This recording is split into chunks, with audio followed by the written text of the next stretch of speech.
Ma fille a regardé le juge, puis elle m'a regardé, et elle a ri. Un rire fort, méprisant, qui a résonné dans toute la salle d'audience. Puis elle a dit ces mots que je n'oublierai jamais. Ma mère, elle n'a rien. Elle ne vaut rien. Elle ne mérite rien. 3 heures plus tard, quand le juge a annoncé 340 000 €, son rire s'est transformé en hurlement. Je m'appelle Odile Vasseur. J'ai 67 ans. Aujourd'hui, je vis dans une petite maison en Bretagne, à Cancale, face à la mer. Chaque matin, je prends mon café sur la terrasse en regardant les bateaux de pêche rentrer au port. Ma vie est paisible, simple, heureuse. Mais il y a 2 ans, je dormais dans ma voiture sur un parking de supermarché. Je me lavais dans les toilettes d'un centre commercial. Je mangeais 1 fois par jour, parfois moins. Et celle qui m'avait mise dans cette situation, celle qui m'avait jetée à la rue, comme un vieux meuble dont on ne veut plus, c'était ma propre fille, ma Séverine, mon unique enfant, la chair de ma chair.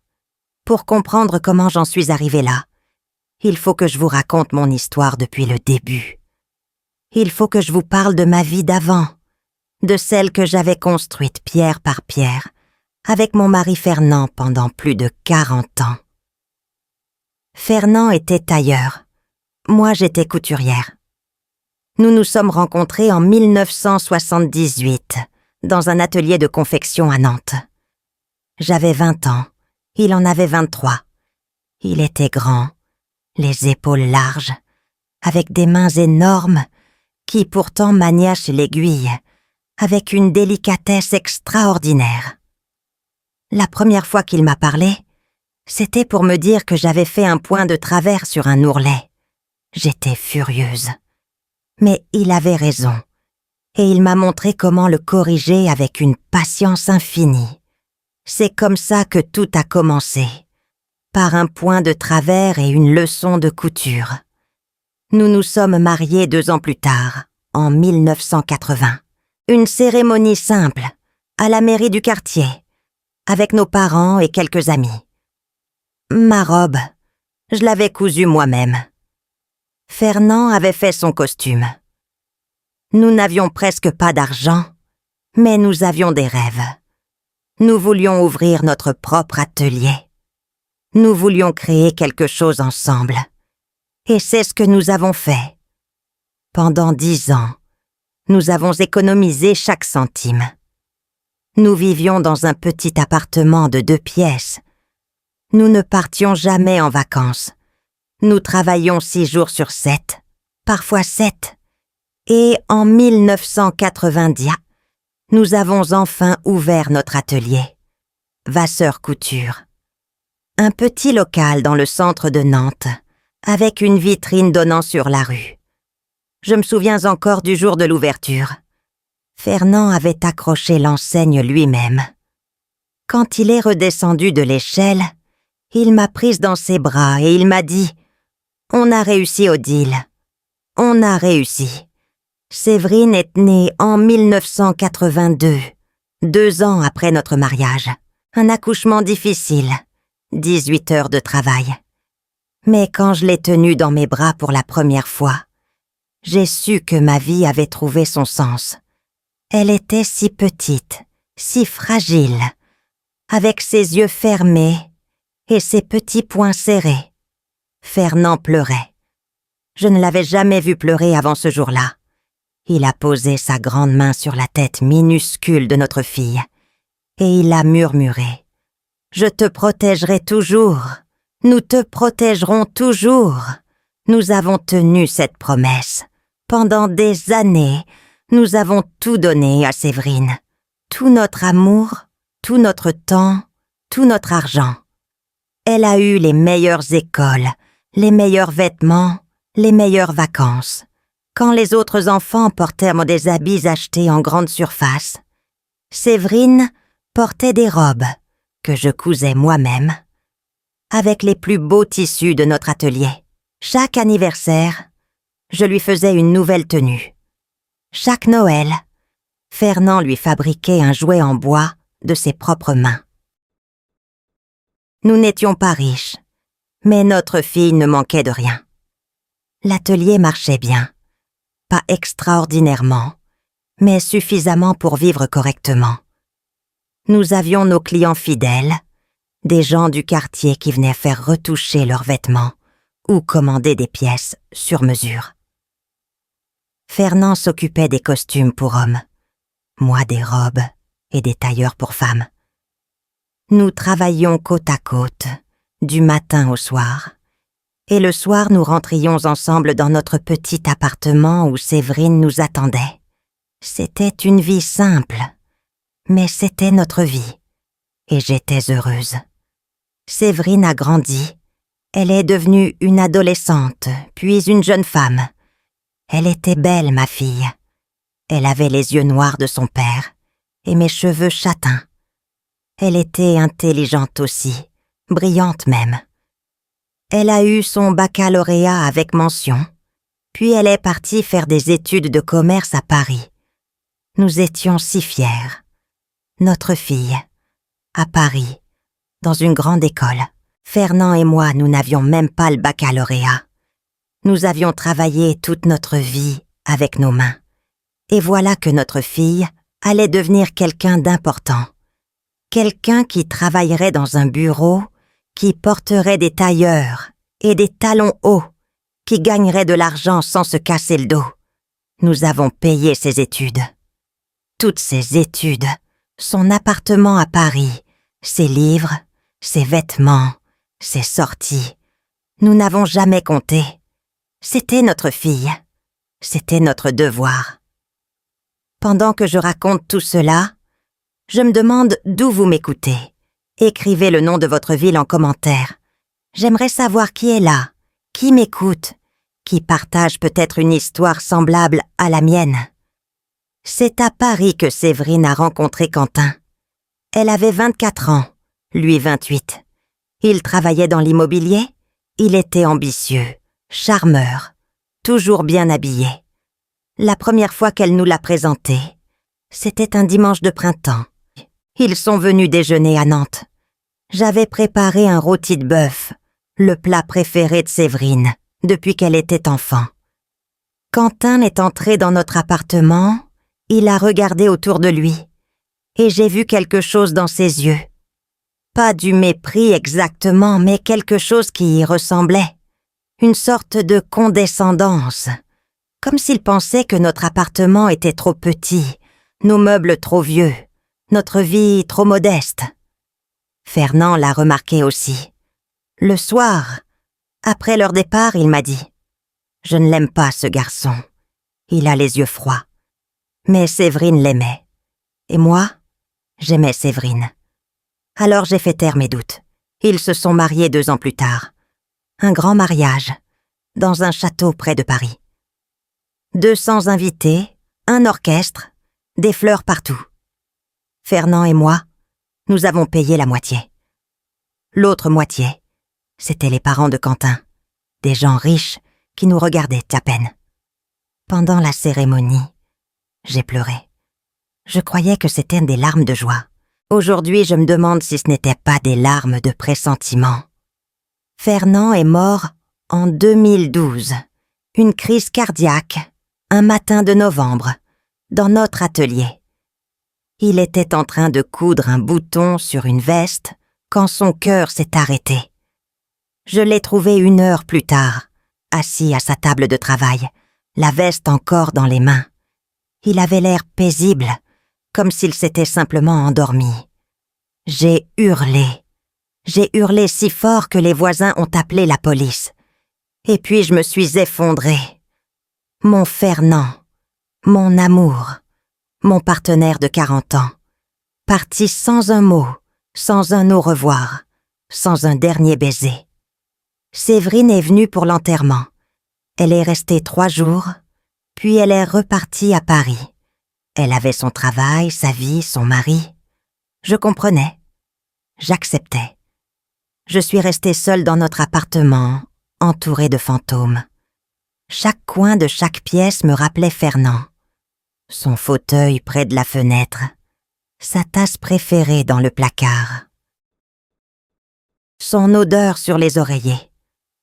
Pendant des mois, je n'ai pas pu toucher à ses affaires. Pendant des mois, je me suis réveillée la nuit en tendant la main vers son côté du lit. Et chaque fois, le vide me frappait comme un coup de poing. L'atelier, je l'ai gardé ouvert pendant 2 ans, seule. Je travaillais du matin au soir, non pas parce que j'avais besoin d'argent, mais parce que je ne supportais pas le silence de l'appartement. L'atelier, c'était encore un peu Fernand. C'était notre rêve commun, notre création. Mais en 2014, j'ai dû me rendre à l'évidence. J'avais 64 ans. Mes yeux fatiguaient, mes mains tremblaient parfois. Je ne pouvais plus continuer seule. Alors j'ai vendu. L'atelier, le local, le matériel, tout. 282 000 €. Toute une vie de travail résumée en un chiffre sur un compte en banque. C'est à ce moment-là que Séverine m'a appelée. « Maman, j'ai une idée. Quentin et moi, on cherche une maison plus grande. L'appartement à Paris. C'est trop petit maintenant. On veut s'installer en banlieue, avoir un jardin, de l'espace. Et on s'est dit, pourquoi tu ne viendrais pas vivre avec nous? Tu es seule à Nantes. Tu n'as plus l'atelier. Tu n'as plus rien qui te retient. Viens avec nous. On sera une vraie famille. » Mon cœur a bondi dans ma poitrine. Ma fille me voulait près d'elle. Ma fille pensait à moi. Après 2 ans de solitude, après 2 ans à pleurer Fernand dans un appartement vide, voilà qu'on m'offrait une nouvelle vie, une famille, des petits-enfants peut-être, un jour. Je n'ai pas réfléchi une seconde. J'ai dit oui immédiatement. Mais il y avait un problème. La maison qu'ils avaient trouvée coûtait cher, très cher, 520 000 €. Et même avec les 2 salaires de Séverine et Quentin, même avec leurs économies, il leur manquait de l'argent pour l'apport. C'est Séverine qui a posé la question. Un soir au téléphone, d'une voix hésitante. « Maman, tu sais, avec l'argent de la vente de l'atelier, tu pourrais peut-être nous aider. Pas tout, juste une partie. Et comme tu vivrais avec nous, ce serait comme un investissement. Ta maison aussi, en quelque sorte.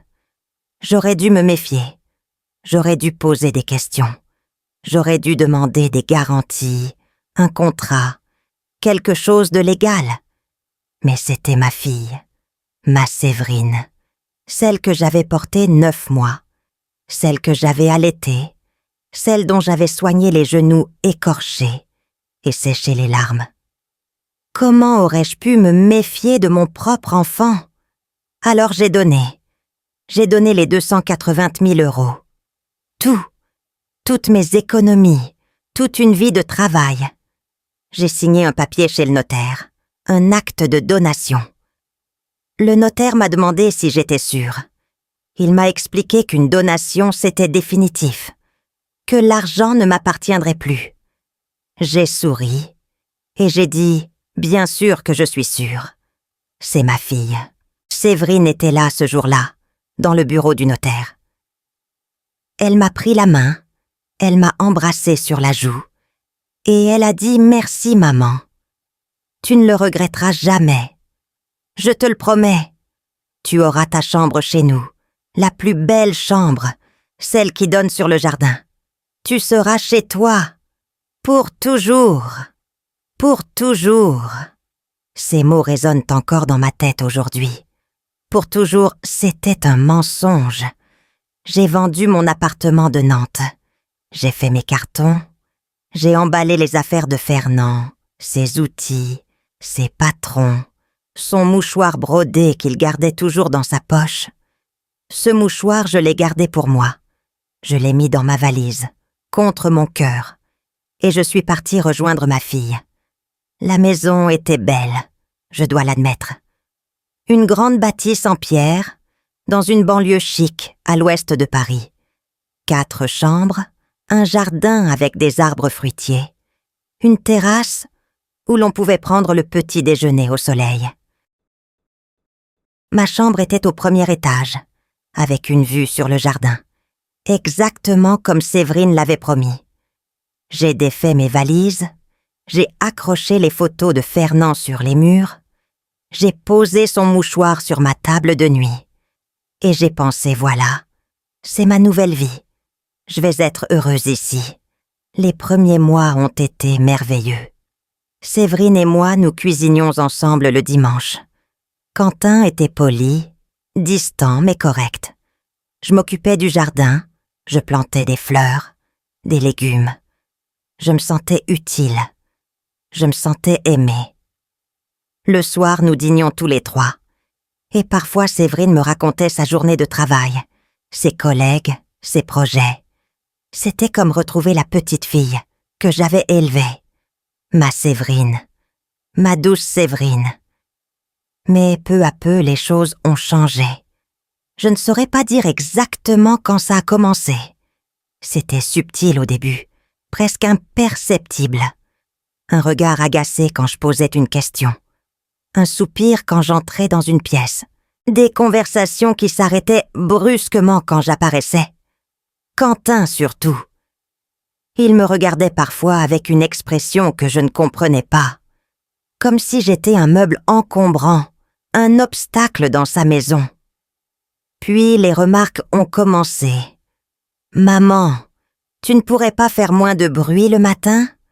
Quentin travaille tard, il a besoin de dormir. » « Maman, tu as encore laissé la lumière allumée dans le couloir. Tu sais combien ça coûte, l'électricité ? Maman, tu ne vas pas mettre cette robe ? Elle est complètement démodée. Qu'est-ce que les voisins vont penser ? » Je m'excusais. Je m'adaptais. Je faisais attention à chaque geste, à chaque mot. Je marchais sur la pointe des pieds, dans ma propre maison. Enfin, dans leur maison.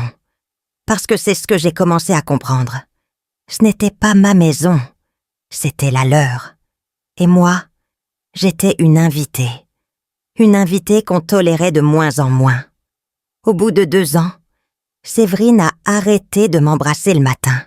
Au bout de 3 ans, elle a arrêté de me dire bonjour. Nous vivions sous le même toit, mais nous étions devenues des étrangères. Je prenais mes repas seule dans la cuisine, pendant qu'ils dînaient dans la salle à manger.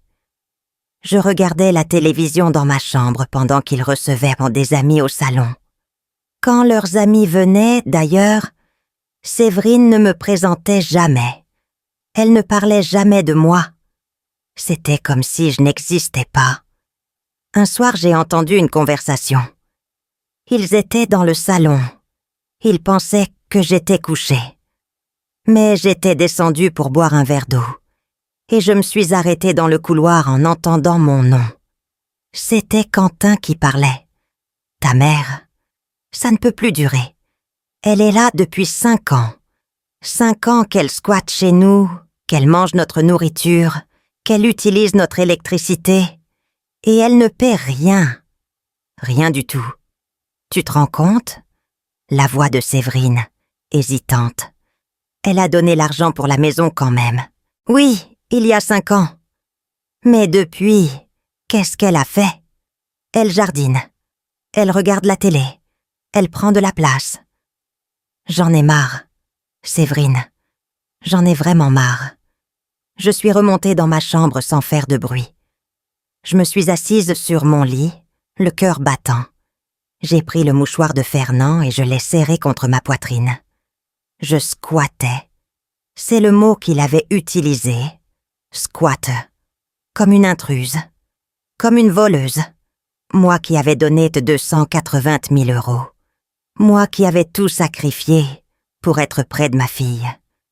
Cette nuit-là, je n'ai pas dormi. J'ai regardé le plafond pendant des heures en me demandant ce que j'avais fait de mal. En me demandant comment ma fille, ma petite Séverine, avait pu devenir cette femme froide qui me traitait comme un fardeau. Les semaines suivantes, j'ai essayé de me faire plus petite encore. Je sortais de ma chambre le moins possible. Je mangeais à peine. Je ne parlais que quand on me posait une question. Je pensais que si je me faisais oublier, si je devenais invisible, peut-être qu'il me laisserait te rester. Peut-être que Séverine se souviendrait qu'elle m'aimait. Mais un mardi soir de novembre, exactement 5 ans après mon arrivée, Séverine est entrée dans ma chambre sans frapper. Elle portait 2 valises vides. Ses yeux étaient froids, son visage fermé. Elle a posé les valises comme sur mon lit et elle a dit « Maman, Quentin et moi, on a décidé. On transforme ta chambre en bureau. Tu dois partir. Ce week-end. » J'ai cru que j'avais mal entendu. « Pardon? Tu dois partir. Ce week-end. » J'ai senti le sol se dérober sous mes pieds. « Partir où? » Séverine a haussé les épaules. « Ce n'est plus mon problème. Tu as 67 ans. Tu touches ta retraite. Débrouille-toi. Mais c'est chez moi ici. J'ai donné tout mon argent pour cette maison. » Son visage s'est durci. « Tu as fait une donation, maman. Une donation. L'argent ne t'appartient plus. Et cette maison est à notre nom. Légalement, tu n'as aucun droit ici. » Elle a fait un pas vers la porte, puis elle s'est retournée. « Tu as jusqu'à samedi. » Et elle est partie, sans un mot de plus, sans un regard en arrière. Ma fille, mon unique enfant, celle pour qui j'avais tout donné. Elle venait de me jeter comme on jette un vieux vêtement dont on ne veut plus. Je suis restée assise sur mon lit pendant des heures. Cette nuit-là, les 2 valises vides étaient toujours posées à côté de moi, comme 2 cercueils ouverts qui attendaient d'engloutir ma vie. Je ne pleurais pas. J'étais au-delà des larmes. J'étais dans un état de choc si profond que je ne ressentais plus rien. Juste un vide immense, un trou noir qui avalait tout. Le lendemain matin, j'ai essayé de parler à Séverine. Elle prenait son petit déjeuner dans la cuisine avec Quentin. Quand je suis entrée, ils ont échangé un regard. Ce genre de regard que les gens échangent quand quelqu'un de gênant arrive. « Séverine, s'il te plaît, on peut discuter? On peut... » Elle n'a même pas levé les yeux de son bol de café. « Il n'y a rien à discuter, maman. La décision est prise. »« Mais où veux-tu que j'aille? Je n'ai plus d'appartement, je n'ai plus d'économie. Tu as ta retraite, 890 € par mois. Tu peux te trouver un petit studio quelque part. Pas à Paris, évidemment, c'est trop cher. Mais en province, tu trouveras bien quelque chose. » Quentin a ricané. « Il y a des maisons de retraite aussi.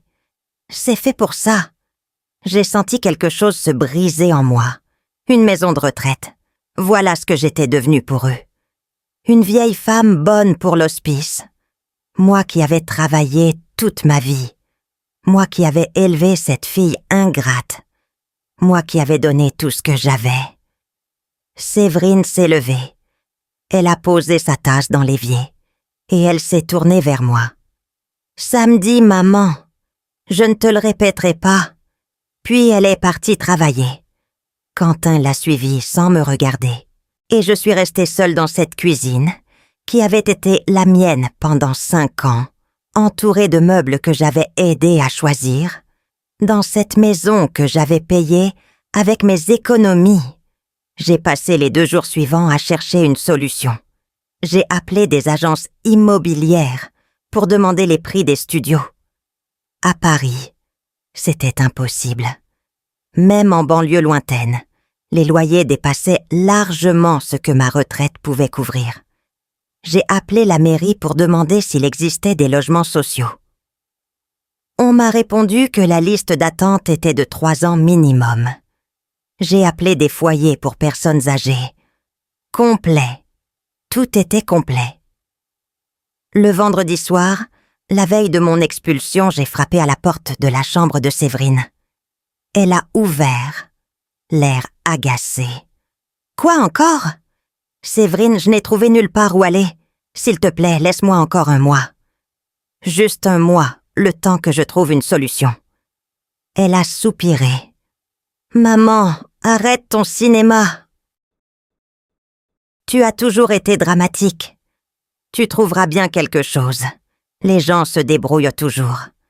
Mais je suis ta mère. » Son regard est devenu glacial. « Justement, tu es ma mère. Tu aurais dû prévoir. Tu aurais dû économiser au lieu de tout me donner. Ce n'est pas ma faute si tu as fait de mauvais choix. » Elle a fermé la porte. J'ai entendu le verrou tourner. Ma propre fille venait de me fermer la porte au nez. Littéralement.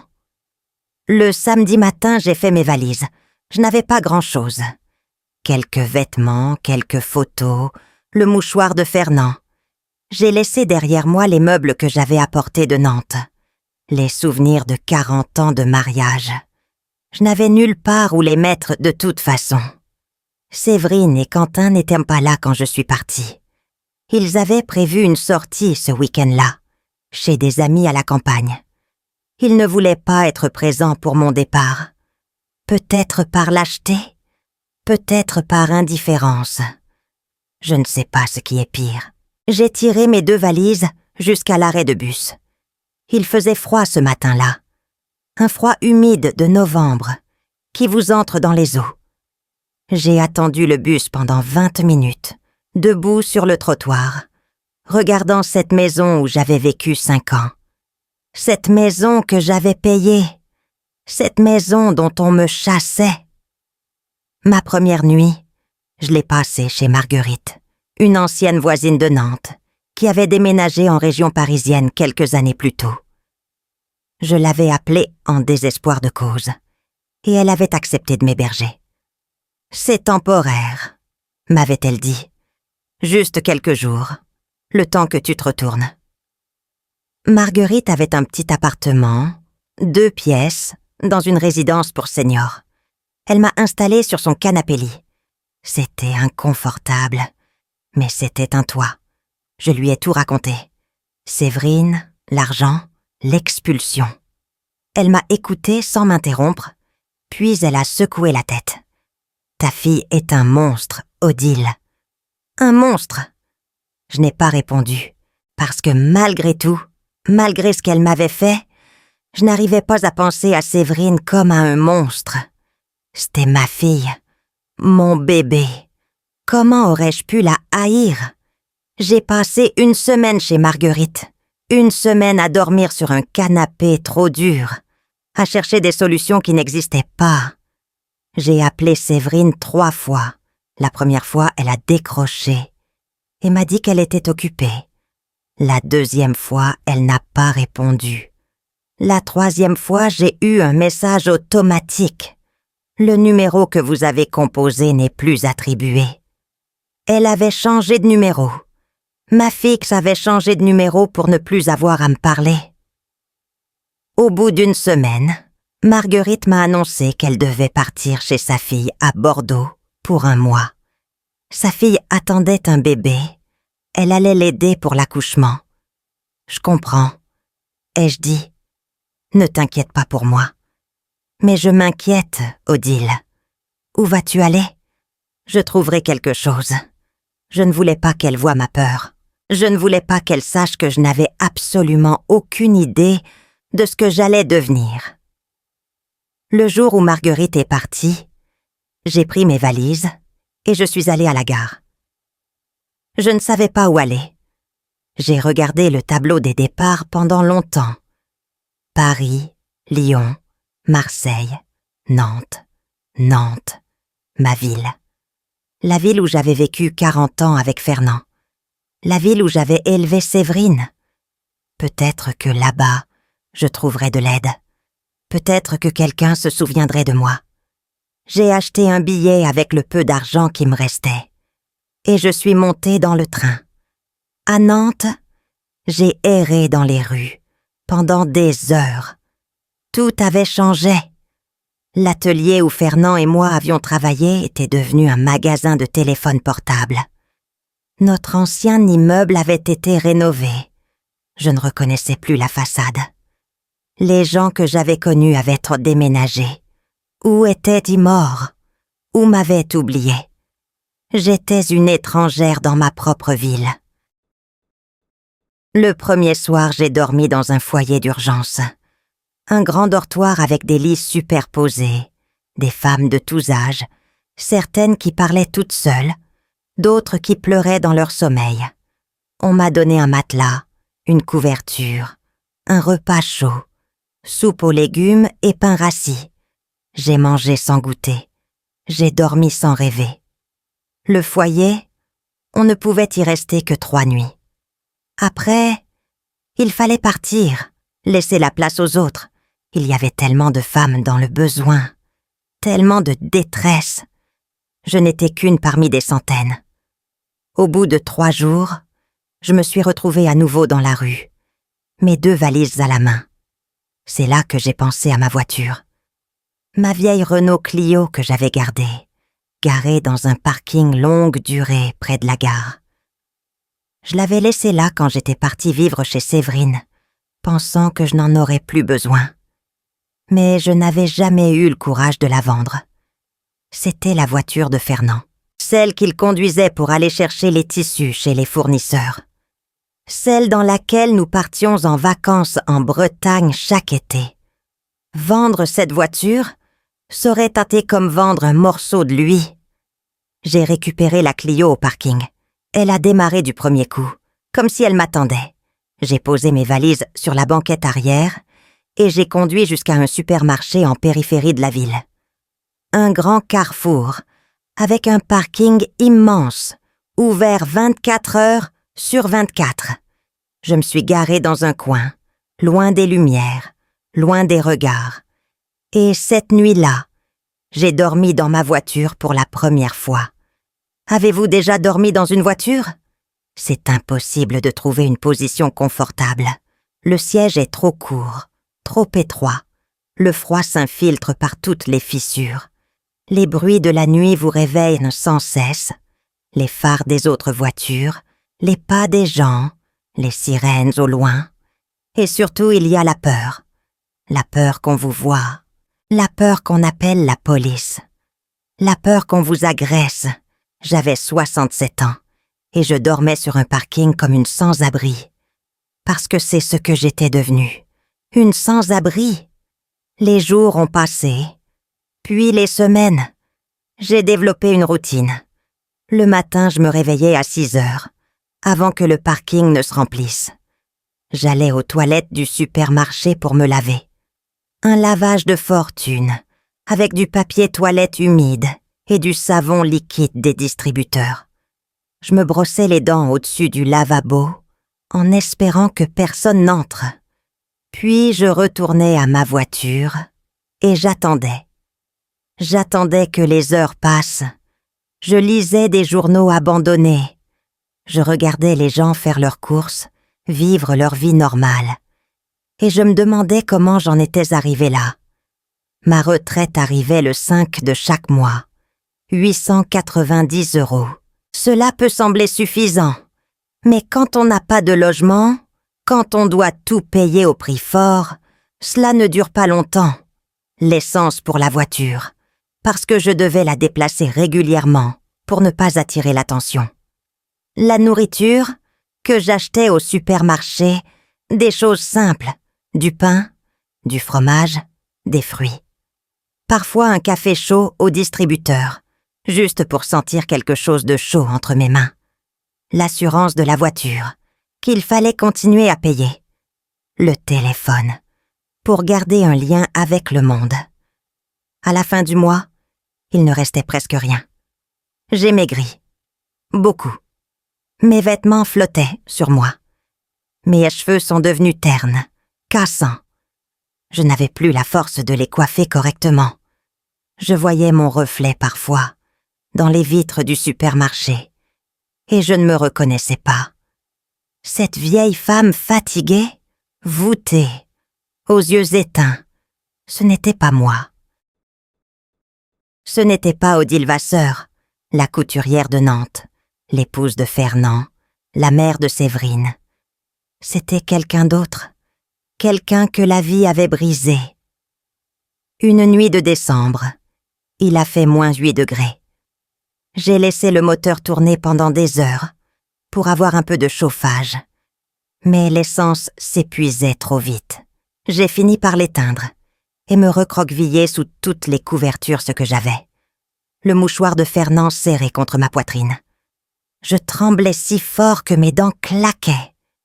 J'ai cru que j'allais mourir cette nuit-là. Et une partie de moi se demandait si ce ne serait pas mieux ainsi. C'est cette nuit-là que Brahim m'a trouvée. Il était 2 heures du matin. J'ai entendu frapper à ma vitre et j'ai sursauté. Un homme se tenait là, une lampe torche à la main. J'ai eu peur d'abord. Puis j'ai vu son uniforme. C'était le gardien du parking. Il avait une 50aine d'années, un visage buriné, des yeux sombres mais doux. Il m'a fait signe de baisser la vitre. « Madame, vous ne pouvez pas rester ici. »« Je sais, » ai-je murmuré. « Je vais partir. » Mais il a secoué la tête. « Non, ce n'est pas ce que je veux dire. Vous ne pouvez pas rester ici parce que vous allez mourir de froid. Attendez-moi. » Il est parti. J'ai pensé qu'il allait appeler la police. J'ai pensé qu'on allait m'emmener, me mettre quelque part. Je ne savais pas où. Mais il est revenu 5 minutes plus tard, avec une couverture épaisse, un thermos de café chaud et un sandwich. « Tenez, » a-t-il dit. « C'est tout ce que j'ai, mais c'est mieux que rien. » J'ai pris le café. Mes mains tremblaient tellement que j'ai failli le renverser. La chaleur s'est répandue dans mon corps comme une bénédiction. « Merci », ai-je dit. « Merci infiniment. » Il s'est accroupi à côté de ma portière. « Comment vous appelez-vous, madame ?»« Odile. Odile Vasseur. Moi, c'est Brahim. Brahim Khelifi. Et maintenant, madame Odile, vous allez me raconter comment une femme comme vous se retrouve à dormir dans une voiture en plein hiver. » Je lui ai tout raconté. Assise dans ma voiture, les mains serrées autour du thermos de café, j'ai parlé pendant 1 heure. Fernand, l'atelier, Séverine, l'argent, l'expulsion. Brahim m'écoutait sans m'interrompre, accroupi à côté de ma portière, indifférent au froid qui nous enveloppait. De temps en temps, il hochait la tête. De temps en temps, ses yeux s'assombrissèrent de colère. Mais il ne disait rien. Il me laissait vider mon cœur. Quand j'ai eu fini, il est resté silencieux un long moment. Puis, il a dit d'une voix grave. « Madame Odile, ce que votre fille vous a fait, c'est un crime. Pas au sens de la loi peut-être, mais au sens de l'humanité. » J'ai secoué la tête. « C'est ma fille. C'est votre fille qui vous a mise à la rue. Une mère de 67 ans. Une femme qui lui a tout donné. Ce n'est pas une fille, madame. C'est un monstre. » J'ai senti les larmes monter. Je les ai retenues. Je ne voulais pas pleurer devant cet homme que je ne connaissais pas. Mais quelque chose dans ses paroles m'a touchée. Quelqu'un reconnaissait enfin ce que j'avais vécu. Quelqu'un me disait que ce n'était pas normal, que ce n'était pas ma faute. Brahim s'est relevé. Ses genoux ont craqué. Il a grimacé. Je suis trop vieux pour m'accroupir comme ça. Il a souri, un sourire doux qui a illuminé son visage fatigué. « Écoutez, madame Odile, je ne peux pas vous laisser dormir ici, pas avec ce froid.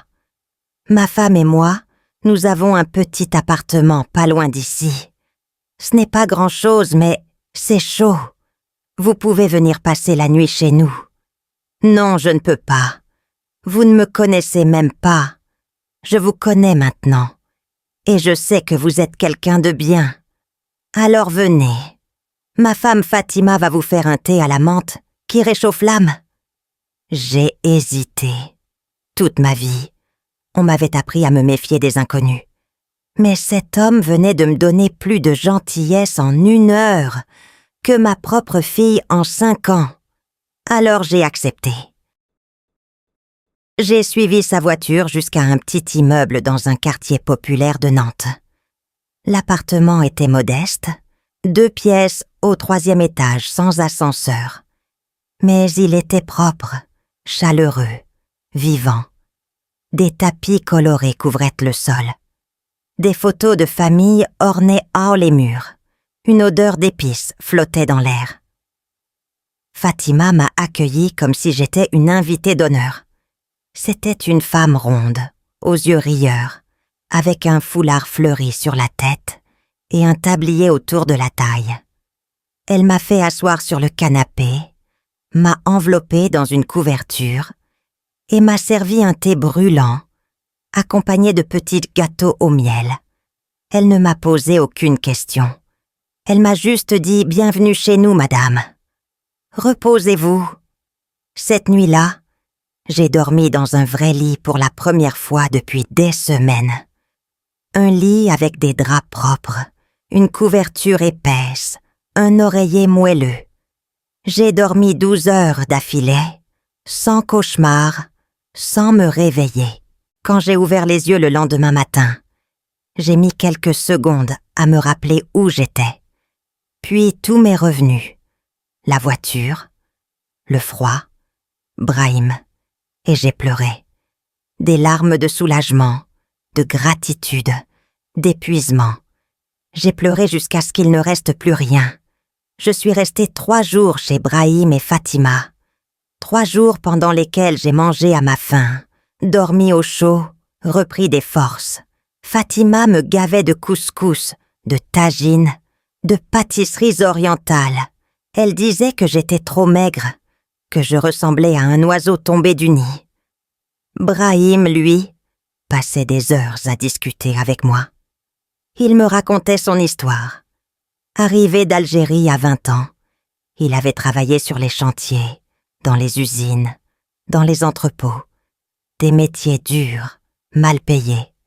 Maintenant, il était gardien de parking. Un travail de nuit qui lui laissait les journées libres. « Nous ne sommes pas riches, » disait-il, « mais nous avons ce qu'il faut. Et surtout, nous avons notre dignité. » Le 3e jour, Brahim m'a parlé de quelque chose qui allait changer ma vie. « Madame Odile, je connais quelqu'un qui peut vous aider. Une assistante sociale. Elle travaille dans un centre d'aide aux personnes en difficulté. Elle est formidable.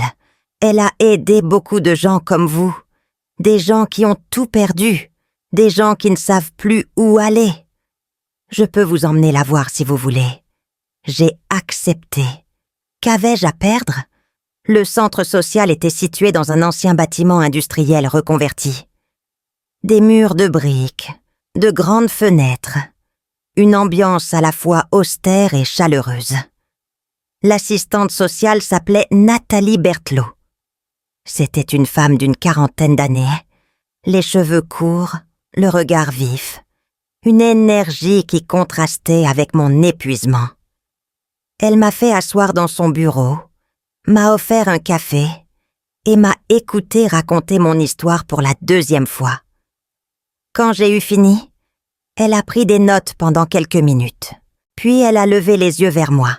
« Madame Vasseur, ce que votre fille que vous a fait est non seulement immoral, mais potentiellement illégal. » J'ai froncé les sourcils. « Illégal ? Oui. En France, les enfants ont une obligation alimentaire envers leurs parents dans le besoin. C'est l'article 205 du Code civil. Votre fille a l'obligation légale de vous aider financièrement si vous ne pouvez pas subvenir à vos besoins. Je n'avais jamais entendu parler de cette loi. L'obligation alimentaire. Cela sonnait étrange à mes oreilles. Obliger un enfant à nourrir ses parents, comme si l'amour filial devait être imposé par la loi. Mais Nathalie n'avait pas fini. « Il y a autre chose », a-t-elle dit. « Vous avez fait une donation à votre fille. 280 000 €. Oui. Eh bien, en droit français, une donation peut être révoquée pour ingratitude. C'est l'article 955 du Code civil. Si le donataire, c'est-à-dire celui qui reçoit le don, commet des actes graves envers le donateur, la donation peut être annulée. Et croyez-moi, Madame Vasseur, mettre sa mère de 67 ans à la rue, après avoir pris tout son argent, c'est un acte grave. Mon cœur s'est mis à battre plus vite. Vous voulez dire que je pourrais récupérer mon argent? C'est possible, oui. Il faudrait aller en justice. Ce serait long, difficile, éprouvant. Mais vous avez des chances de gagner. Votre fille a fait preuve d'une ingratitude caractérisée. Les tribunaux sont de plus en plus sévères avec ce genre de comportement. Je suis restée silencieuse un long moment. L'idée de traîner ma propre fille en justice me semblait inconcevable. C'était ma chair, mon sang. Je l'avais portée, nourrie, aimée. Comment pouvais-je la poursuivre devant un juge? Mais en même temps, une autre voix parlait en moi. La voix de la justice. La voix de la dignité. « Cette fille t'a tout pris », disait cette voix. « Elle t'a jeté comme un déchet. Elle a ri de ta détresse. Pourquoi la protégerais-tu encore ?» Nathalie a dû voir mon hésitation. Elle s'est penchée vers moi. « Madame Vasseur, je comprends que c'est difficile. Mais pensez à vous. Vous avez 67 ans. Vous dormez dans une voiture. Vous n'avez plus rien. Et pendant ce temps, votre fille vit dans une maison de 500 000 € que vous avez payée. Est-ce juste? Non, ce n'était pas juste. Rien de tout cela n'était juste.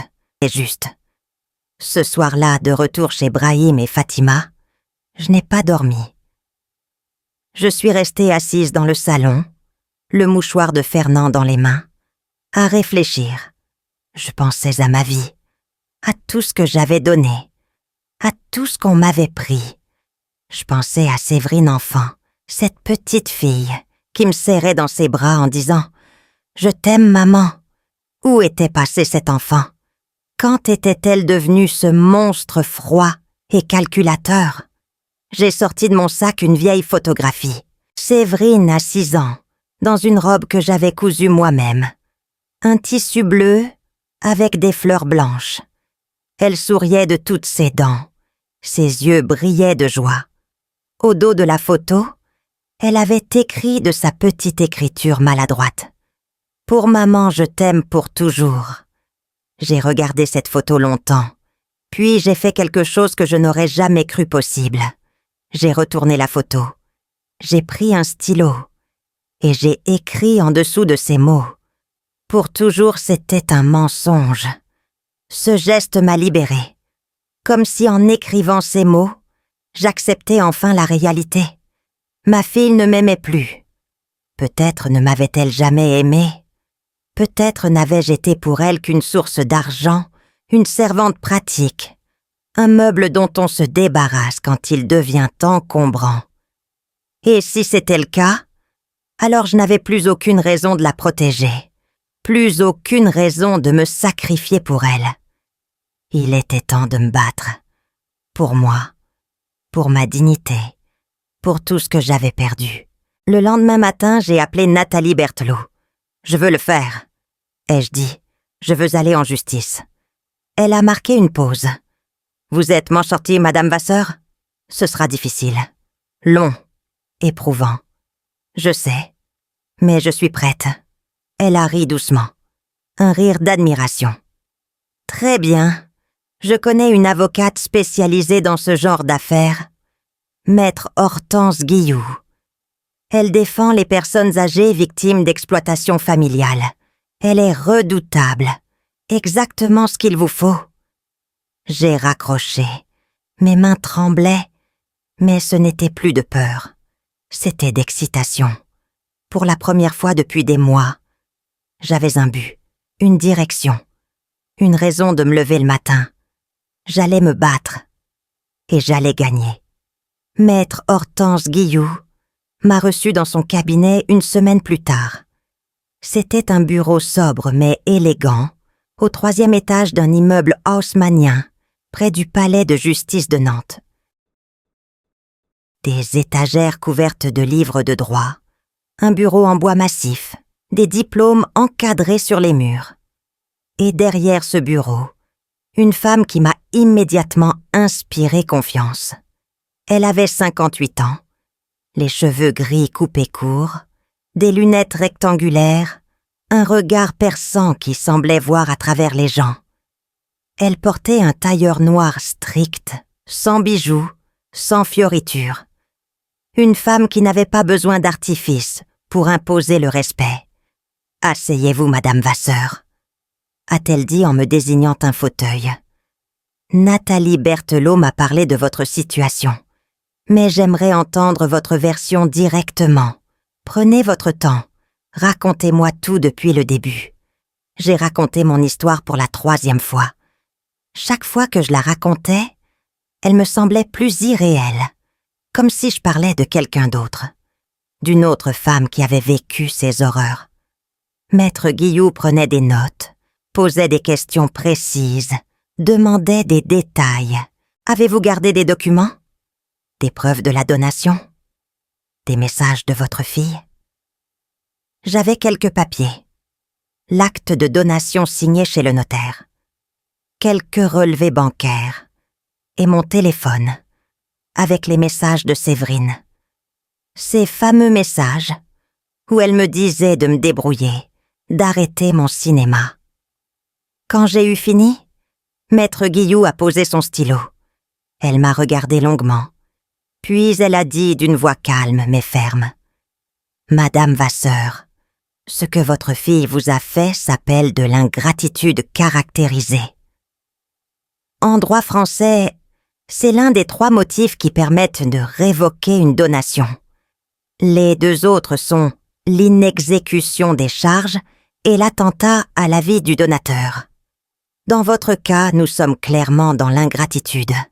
Votre fille a accepté 280 000 € en échange d'une promesse implicite de vous héberger à vie. Elle a rompu cette promesse de la manière la plus cruelle qui soit. Elle vous a mise à la rue. Elle a refusé de vous aider. Elle a coupé tout contact. Devant un tribunal, cela constitue un cas textbook d'ingratitude. Elle s'est levée et a marché vers la fenêtre. Mais je dois être honnête avec vous. Ce genre de procès est difficile, émotionnellement d'abord, parce que vous allez devoir affronter votre fille devant un juge. Raconter votre histoire en public, entendre ses avocats essayer de vous discréditer, ce ne sera pas agréable. J'ai hoché la tête. Je comprends. Et juridiquement, a-t-elle continué, votre fille va se défendre. Elle va prétendre que la donation était un don pur et simple, sans condition. Elle va dire que vous êtes parti de votre plein gré. Elle va peut-être même essayer de vous faire passer pour instable ou sénile. Vous devez être prête à tout. J'ai serré le mouchoir de Fernand dans ma poche. Je suis prête. Maître Guilloux s'est retourné vers moi. Un sourire est apparu sur son visage sévère. Bien.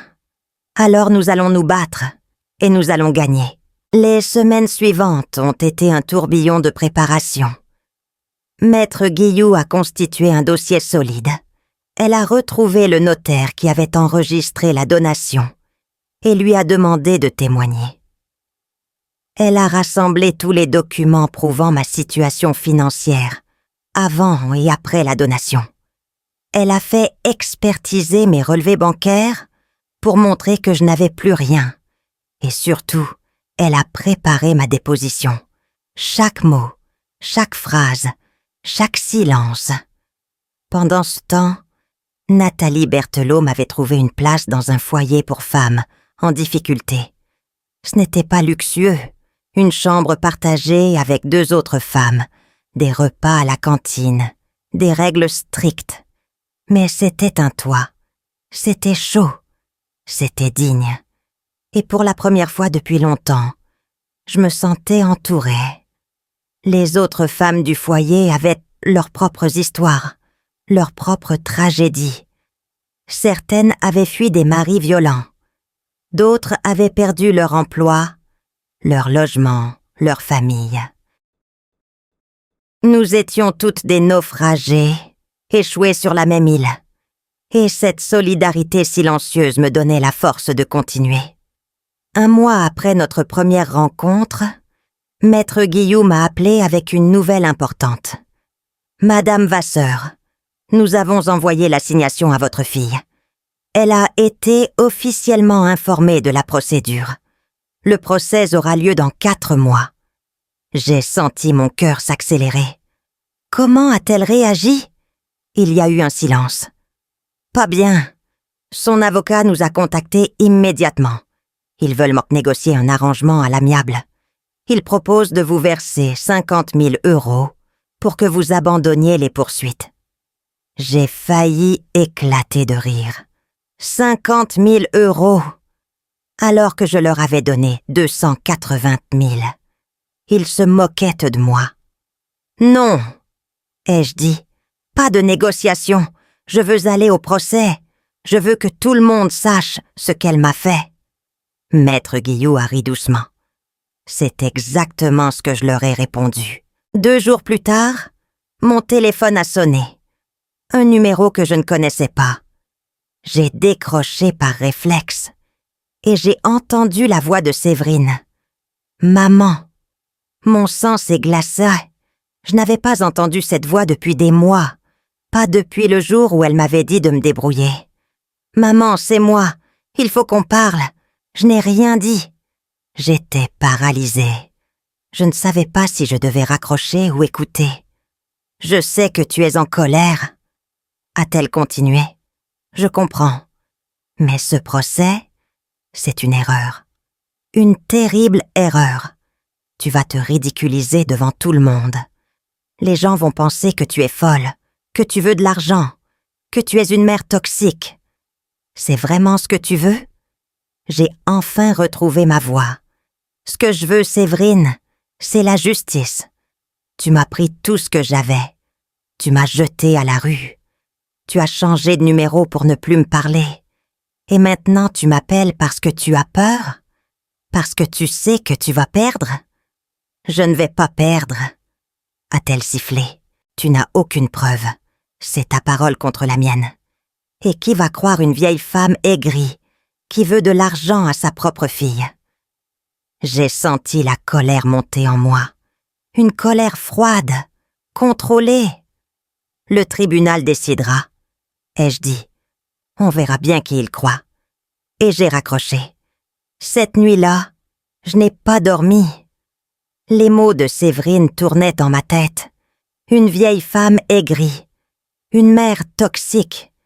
Est-ce que c'était ce que les gens allaient penser de moi? Est-ce que j'avais tort de vouloir me battre? Peut-être que j'aurais dû accepter les 50 000 € et disparaître. Peut-être que c'était plus simple, moins douloureux. Mais non, non. J'ai chassé ces pensées de mon esprit. Séverine essayait de me manipuler, comme elle l'avait toujours fait. Elle essayait de me faire douter, de me faire abandonner. Je ne lui donnerai pas cette satisfaction. Les mois suivants, Séverine et Quentin ont lancé leur contre-attaque. Ils ont engagé un avocat agressif, un certain maître Renaud Vautier, connu pour ses tactiques brutales, et ils ont commencé une campagne de diffamation contre moi. Séverine a appelé tous les membres de notre famille éloignés, des cousins que je n'avais pas vus depuis des années, des oncles et tantes qui vivaient aux 4 coins de la France. À chacun, elle racontait la même histoire. Ma mère devient sénile. Elle invente des histoires. Elle veut nous voler notre maison. C'est tragique, vraiment. Nous avons tout fait pour l'aider, mais elle est devenue impossible à vivre. Elle est partie d'elle-même, vous savez. Personne ne l'a forcée. J'ai appris tout cela par une cousine, Mireille, qui m'a appelée un soir. « Odile, qu'est-ce qui se passe? » Séverine m'a dit des choses terribles sur toi. Je ne sais plus qui croire. J'ai raconté ma version à Mireille. Elle m'a écoutée en silence. Puis elle a dit « Mon Dieu, Odile, c'est affreux. Je te crois, tu sais. Je te crois. » Mais elle m'a aussi averti que la plupart des autres avaient cru Séverine. Après tout, c'était plus facile de croire qu'une vieille femme perdait la tête que d'accepter qu'une fille puisse faire ça à sa propre mère. Puis il y a eu les réseaux sociaux. Séverine a commencé à publier des messages sur Facebook. Des messages vagues, mais venimeux. Quand vos propres parents deviennent toxiques, il faut savoir couper les liens. Certaines personnes ne méritent pas notre amour. La famille n'est pas toujours celle du sang. Chaque message recevait des dizaines de commentaires de soutien. Des gens qui ne me connaissaient pas, qui ne connaissaient pas notre histoire, mais qui se rangeaient automatiquement du côté de Séverine. Après tout, qui pourrait imaginer qu'une fille ferait du mal à sa mère sans raison? Le pire est arrivé 3 semaines avant le procès. Maître Guillaume m'a appelé avec une voix tendue. « Madame Vasseur, j'ai une mauvaise nouvelle. Dites-moi, votre fille et son mari ont mis leur maison en vente. » Mon cœur s'est arrêté. Quoi? Ils ont mis la maison en vente il y a 2 semaines. Ils ont déjà trouvé un acheteur. La vente est prévue dans 10 jours. Avant le procès. Mais pourquoi? Parce que si la maison est vendue et l'argent transféré, il sera beaucoup plus difficile de récupérer quoi que ce soit. Ils essaient de cacher les actifs, de se mettre à l'abri avant le jugement. J'ai senti le désespoir m'envahir. Ils allaient s'en sortir. Après tout ce qu'ils m'avaient fait, ils allaient vendre la maison et disparaître avec l'argent. Et moi, je me retrouverais avec rien. Un jugement en ma faveur peut-être, mais impossible à exécuter. Qu'est-ce qu'on peut faire? Ai-je demandé. Maître Guillou a marqué une pause. Il y a une procédure d'urgence. On peut demander au juge de bloquer la vente en attendant le procès. Mais c'est compliqué. Il faut prouver qu'il y a un risque de dissipation des actifs. Faites-le, ai-je dit. Faites tout ce qu'il faut. Les jours suivants ont été un cauchemar administratif. Des documents à remplir, des preuves à rassembler, des audiences en urgence. Maître Guillou travaillait jour et nuit. Et finalement, 3 jours avant la vente prévue, le juge a rendu sa décision.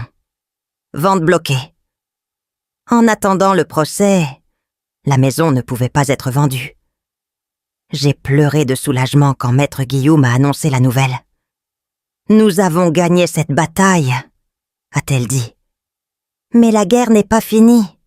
Ils vont être furieux. Ils vont tout faire pour vous détruire au procès. Vous devez être prête. » La nuit précédant le procès, je n'ai pas dormi. Je suis restée assise sur mon lit dans le foyer, le mouchoir de Fernand serré entre mes mains. Dehors, il pleuvait, une pluie fine et froide de novembre, exactement comme le soir où Séverine m'avait chassée de chez elle. 1 an plus tôt, jour pour jour, j'ai regardé ce mouchoir que Fernand m'avait offert pour notre 25e anniversaire de mariage. Un carré de tissu blanc brodé de mes initiales, OV, en fil bleu marine. Il l'avait brodé lui-même, de ses grandes mains de tailleur. Ça m'avait pris des semaines, m'avait-il dit en riant. Je me suis piqué les doigts au moins 100 fois. Mais je voulais te faire quelque chose de spécial. Fernand, ai-je murmuré dans le silence de la nuit. J'aurais tant aimé que tu sois là. Tu aurais su quoi faire. Tu aurais su quoi dire. Mais il n'était plus là. Et demain j'allais devoir affronter ma fille seule, devant un juge, devant des avocats, devant des inconnus qui allaient décider de mon sort. J'ai fermé les yeux, j'ai respiré profondément, et j'ai pensé à tout ce que j'avais traversé cette année 1.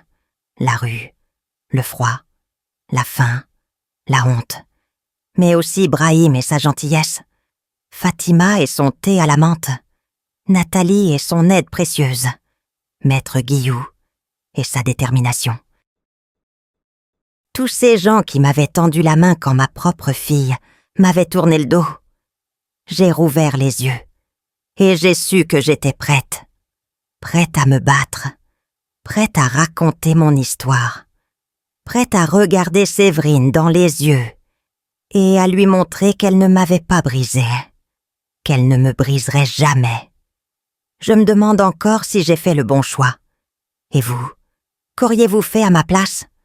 Le tribunal de grande instance de Nantes se dressait devant moi, comme une forteresse de pierre grise. C'était un bâtiment imposant, avec des colonnes massives et des escaliers interminables qui semblèrent conçus pour intimider ceux qui osaient y chercher justice. Ce matin de novembre, le ciel était bas, chargé de nuages lourds qui menaçaient de crever à tout moment. J'ai gravi les marches lentement, une à une, le mouchoir de Fernand serré dans la poche de mon manteau. Maître Guilloux marchait à côté de moi, sa mallette à la main, le visage concentré. Elle m'avait dit de ne pas parler aux journalistes s'il y en avait, de ne pas regarder Séverine, de rester calme quoi qu'il arrive. J'avais hoché la tête, mais au fond de moi, je ne savais pas si j'en serais capable. Comment rester calme face à quelqu'un qui vous a tout pris? Comment garder son sang-froid devant sa propre fille, qui vous a traité comme un déchet? La salle d'audience était plus petite que je ne l'avais imaginé. Des rangées de bancs en bois sombre, une estrade pour le juge, 2 tables face à face pour les avocats et leurs clients.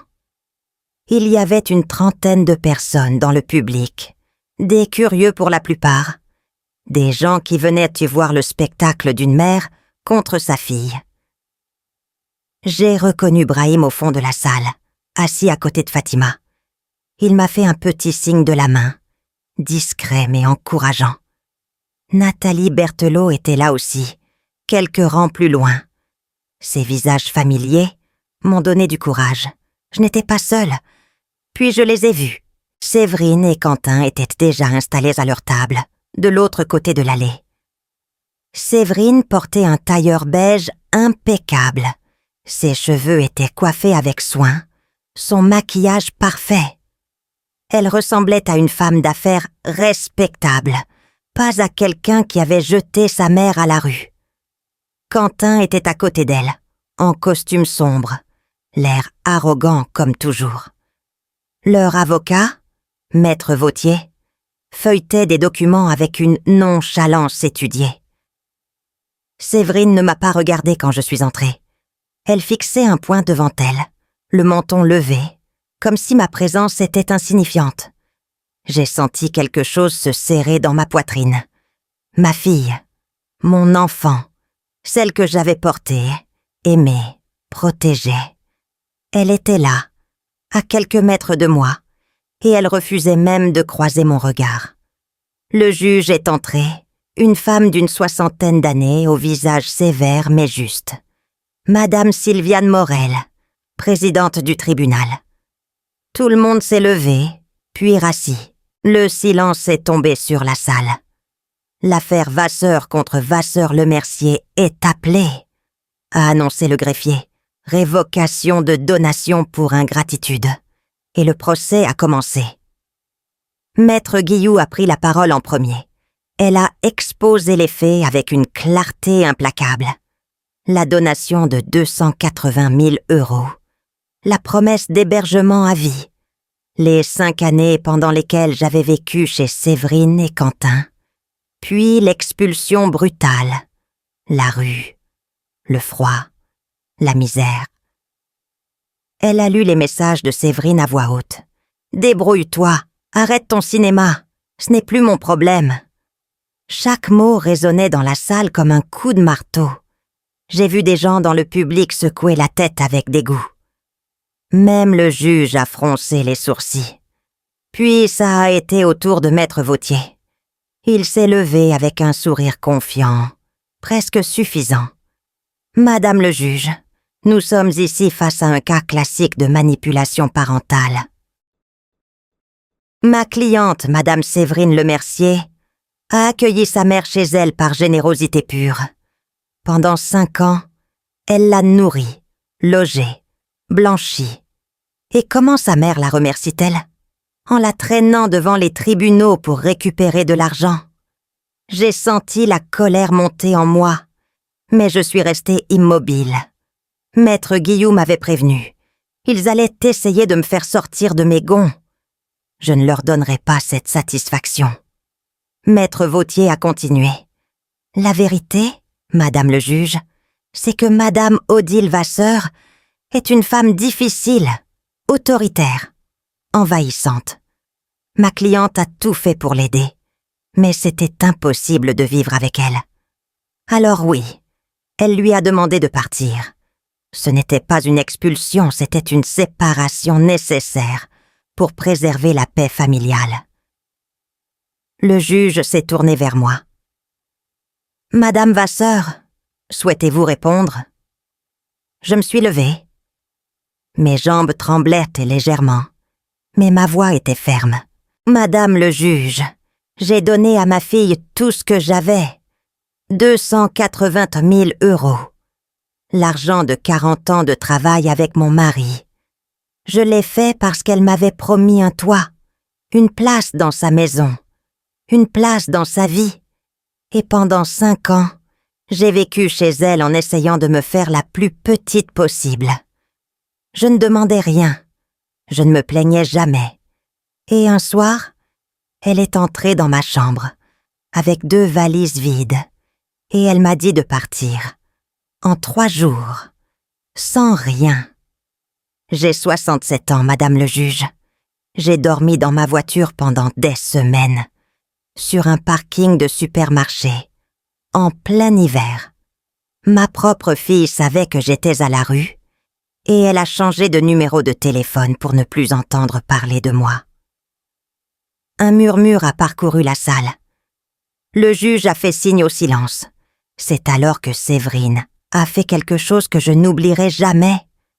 Elle s'est levée, elle m'a regardée, et elle a ri, un rire fort, méprisant, qui a résonné dans toute la salle d'audience. Ma mère? Elle a secoué la tête avec un sourire cruel. Madame le juge, regardez-la. Elle joue la victime. Elle a toujours joué la victime. Toute ma vie, elle m'a manipulée, culpabilisée, étouffée. Et maintenant, elle vient pleurer devant un tribunal pour récupérer de l'argent qu'elle m'a donné librement. Elle s'est tournée vers moi, les yeux brillants de mépris. Ma mère, elle n'a rien, elle ne vaut rien, elle ne mérite rien. Le silence qui a suivi était assourdissant. J'ai senti le sang se retirer de mon visage. Ma propre fille venait de me dire devant un tribunal, devant des dizaines de personnes, que je ne valais rien, que je ne méritais rien. J'ai cherché son regard, espérant y trouver une trace de regret, une ombre de honte. Mais il n'y avait rien, juste du mépris, du pur mépris. Le juge a frappé son marteau. « Madame le Mercier, asseyez-vous. » Ce genre d'éclat n'a pas sa place dans cette salle. Séverine s'est rassise, toujours souriante, comme si elle venait de remporter une victoire. Elle ne savait pas à quel point elle venait de sceller son propre sort. Maître Guilloux a appelé les témoins. D'abord le notaire qui avait enregistré la donation. Il a confirmé que j'avais explicitement mentionné mon souhait d'être hébergée à vie et que Séverine avait acquiescé. Puis Brahim est venu à la barre. Il a raconté comment il m'avait trouvée dans ma voiture, à 2 heures du matin, en plein hiver, tremblante de froid. La salle écoutait en silence. Certaines personnes avaient les larmes aux yeux. Mais le moment décisif est arrivé, quand une femme s'est levée au fond de la salle. Une femme que je n'avais jamais vue. Elle avait une 50aine d'années, les cheveux bruns, le visage fatigué.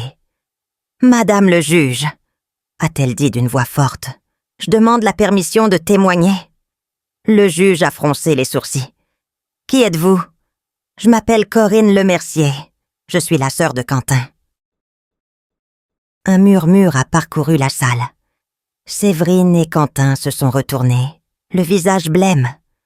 Corinne s'est avancée vers la barre. « Madame le juge, ce que mon frère et sa femme ont fait à Madame Vasseur, ils l'ont déjà fait à quelqu'un d'autre. À ma propre mère. Il y a 3 ans, Ils lui ont pris 45 000 € pour soi-disant faire des travaux dans leur maison. Puis ils ont coupé tout contact avec elle. Ma mère est morte l'année dernière. Seule. Dans un EHPAD minable. Sans un sou.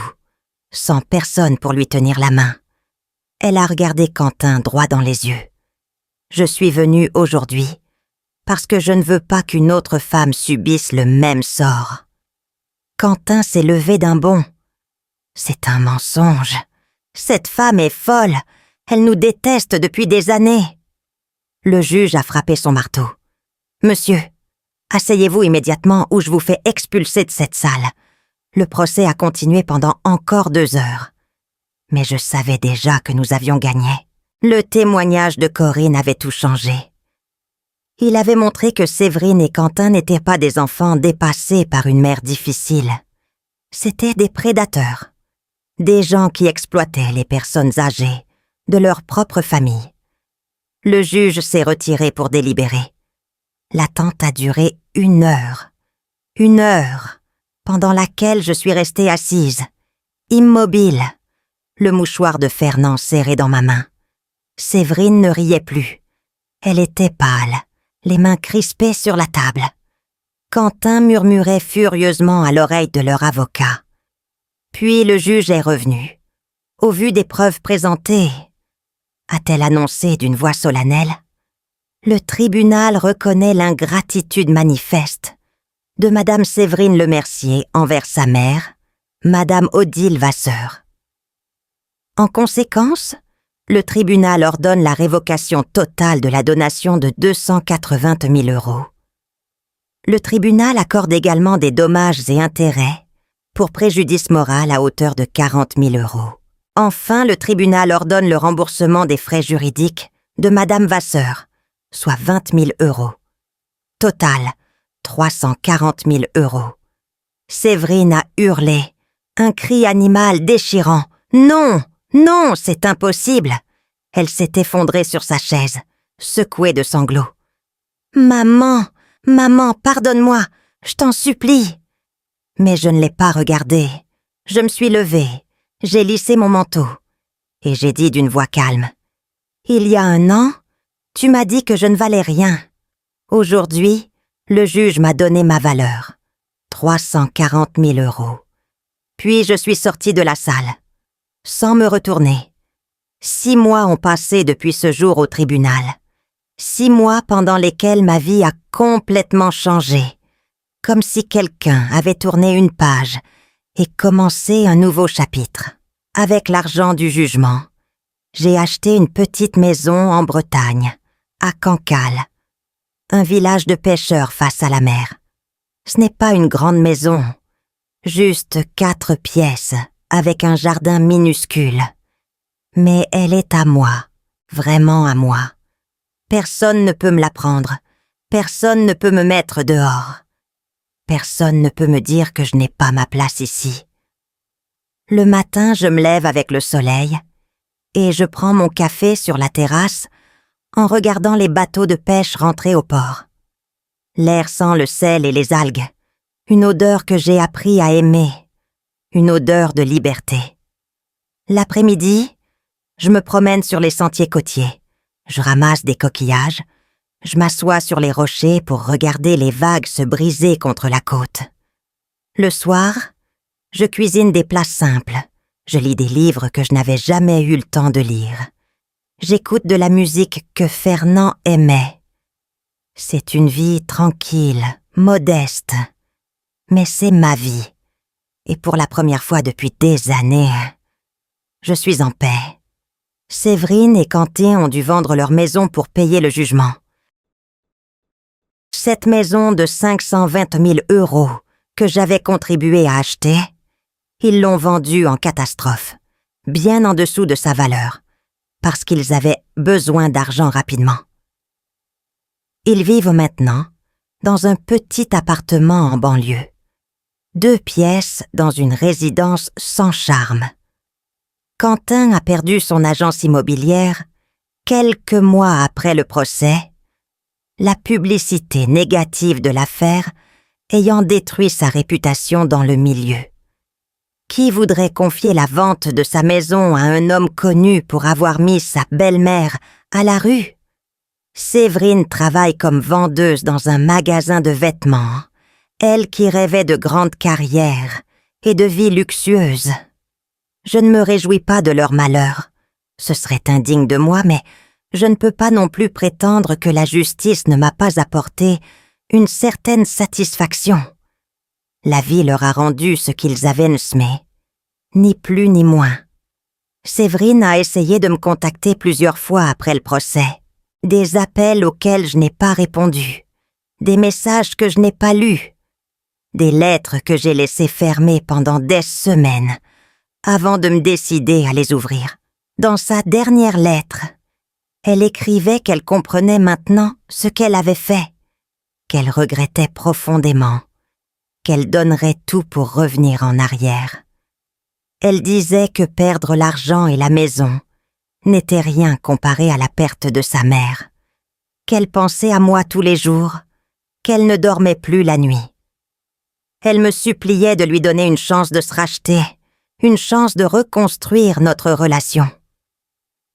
J'ai lu cette lettre 3 fois, assise sur ma terrasse face à la mer, et j'ai pleuré. Pas de tristesse exactement, plutôt d'une sorte de mélancolie profonde pour ce qui aurait pu être et ne sera jamais. Ma fille me manque. Pas la femme froide qui m'a chassée de chez elle, mais la petite fille qu'elle était autrefois. Celle qui courait vers moi les bras ouverts, en criant « Maman !» Celle qui me faisait des dessins et m'écrivait des mots d'amour. Cet enfant-là a disparu quelque part en chemin, et je ne sais pas si elle reviendra jamais. Je n'ai pas répondu à la lettre de Séverine, pas parce que je la hais, mais parce que je ne suis pas prête. Peut-être qu'un jour je le serai. Peut-être que dans quelques années, nous pourrons nous asseoir face à face et parler comme 2 adultes. Peut-être que le temps guérira ses blessures. Mais ce jour n'est pas encore arrivé, et je refuse de me forcer. Brahim et Fatima sont venus me rendre visite le mois dernier. Ils sont restés 3 jours, et nous avons passé des heures à parler, à rire, à cuisiner ensemble. Fatima m'a appris à faire son fameux couscous, celui qui réchauffe l'âme. Et moi, je lui ai montré comment coudre un ourlet invisible, une technique que Fernand m'avait enseignée il y a 40 ans. Brahim m'a dit qu'il était fier de moi, que j'étais la femme la plus courageuse qu'il connaissait. Et ces mots m'ont touché plus que je ne saurais le dire. Ces 2 personnes que je ne connaissais pas il y a 1 an sont devenues ma famille. Une famille choisie, une famille qui m'aime sans condition. J'ai aussi commencé à faire du bénévolat dans une association locale qui aide les femmes âgées en difficulté. Je leur raconte mon histoire, je les écoute raconter la leur, je leur dis qu'elles ont des droits, qu'elles ne sont pas obligées d'accepter l'inacceptable, qu'il n'est jamais trop tard pour se battre. Certaines pleurent en m'écoutant, d'autres me remercient avec des mots maladroits. D'autres encore restent silencieuses, mais je vois dans leurs yeux que quelque chose a changé. Si mon histoire peut aider, ne serait-ce qu'une seule femme à ouvrir les yeux, à refuser l'humiliation, à choisir la dignité plutôt que la soumission, alors tout ce que j'ai traversé aura eu un sens. Ce soir, je suis assise sur ma terrasse face à la mer. Le soleil se couche lentement, peignant le ciel de nuances orangées et roses, qui se reflètent sur l'eau calme. Une brise légère souffle depuis le large, apportant avec elle l'odeur du sel et des algues. Cette odeur que j'ai appris à aimer comme le parfum même de ma liberté. Dans ma main, je tiens le mouchoir de Fernand. Ce petit carré de tissu blanc brodé de mes initiales en fil bleu marine. Ce mouchoir qu'il avait brodé lui-même, de ses grandes mains de tailleur, pour notre 25e anniversaire de mariage.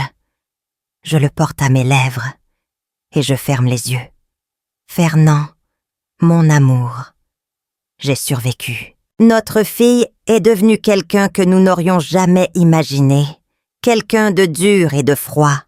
Quelqu'un qui a oublié tout ce que nous lui avions appris sur l'amour et la gratitude. Mais moi, je suis restée debout. J'ai traversé la tempête. J'ai touché le fond. J'ai dormi dans une voiture sur un parking glacé. J'ai connu la faim et la honte et le désespoir. Et pourtant me voilà, assise devant cette mer magnifique, dans cette maison qui est la mienne, entourée de gens qui m'aiment vraiment. Tu serais fière de moi, je crois.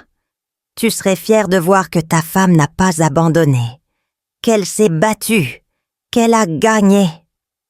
J'ouvre les yeux et je regarde l'horizon. Un bateau de pêche rentre au port, sa silhouette noire se découpant contre le ciel embrasé. Quelque part dans le village, un chien aboie, une mouette passe au-dessus de ma tête en poussant son cri rauque. La vie continue, simple et belle, indifférente à nos drames et à nos victoires. Et c'est bien ainsi.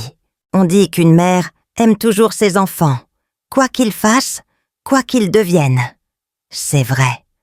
Même aujourd'hui, même après tout ce qui s'est passé, une partie de moi aime encore Séverine.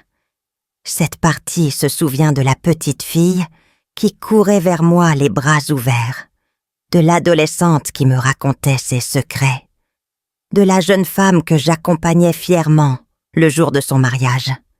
Cette Séverine-là existe encore quelque part, enfouie sous des couches de cupidité et d'égoïsme.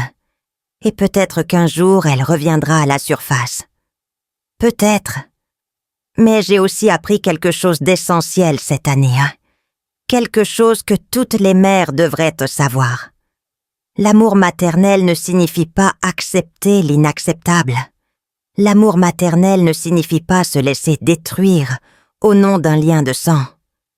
L'amour maternel ne signifie pas renoncer à sa dignité, à son respect de soi, à sa propre vie.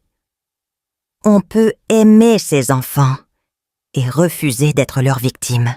On peut les aimer et les tenir à distance. On peut les aimer et choisir de vivre pour soi. La vie finit toujours par rendre ce qu'on lui donne. C'est une vérité que j'ai apprise dans ma chair. Ma fille a semé le mépris et la cruauté. Elle a récolté la solitude et la ruine. Son mari a semé la cupidité et la manipulation. Il a récolté la honte et l'échec. Et moi, qu'est-ce que j'ai semé? J'ai semé la patience pendant ces années où je me faisais toute petite dans leur maison. J'ai semé le courage quand j'ai décidé de me battre plutôt que de me laisser mourir sur ce parking. J'ai semé la dignité quand je me suis levée devant ce tribunal pour dire la vérité. Et qu'est-ce que j'ai récolté? La paix. Une paix profonde, sereine, inébranlable. La paix de celle qui sait qu'elle a fait ce qu'il fallait, que justice a été rendue, que sa vie lui appartient enfin. Je pense souvent aux autres femmes, celles qui vivent ce que j'ai vécu, celles qui sont encore prisonnières de leurs enfants ingrats, celles qui dorment dans leur voiture ou dans des foyers, celles qui ont tout donné et qui se retrouvent avec rien. Je pense à elles et je voudrais leur dire « Ne renoncez pas. Vous avez de la valeur. Votre vie compte. Personne, pas même vos propres enfants, n'a le droit de vous traiter comme un déchet. Il existe des lois pour vous protéger, des gens pour vous aider, des chemins pour vous relever. Vous n'êtes pas seul. Vous n'êtes jamais seul. Le soleil a disparu maintenant derrière l'horizon, et le ciel s'assombrit doucement. Les premières étoiles apparaissent, timides, comme des promesses de lumière dans l'obscurité.